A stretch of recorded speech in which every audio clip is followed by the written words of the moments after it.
الحمدللہ وکفا وسلام علی عبادہ الذین اصطفیٰ، اما بعد۔ اگر کسی مسلمان کو ایسی پریشانی آئی ہو جو کسی طرح بھی ختم نہ ہو رہی ہو، مقدمہ ہو، دشمنی ہو، رزق کا کوئی کام بند ہو، کاروبار میں برکت نہ ہو، یا نوکری کا مسئلہ ہو، تو روزانہ عشاء کی نماز کے بعد اول و آخر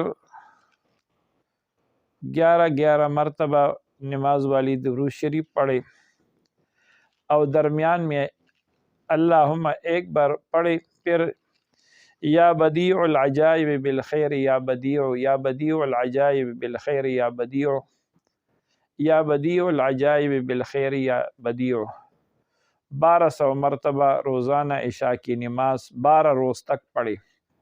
درمیان میں انشاءاللہ جلد از جلد اللہ تعالیٰ کام کو مکمل فرمائے گا۔ اگر کام ہو بھی جائے تو اس وظیفے کو چھوڑنا نہیں، 12 روز مکمل کرنا ہے۔ اللہ تعالیٰ ہم سب کی مشکلات کو آسان فرمائے۔ وصلی اللہ تعالیٰ علی خیر خلقہ محمد وعلی آلہ وصحبہ اجمعین۔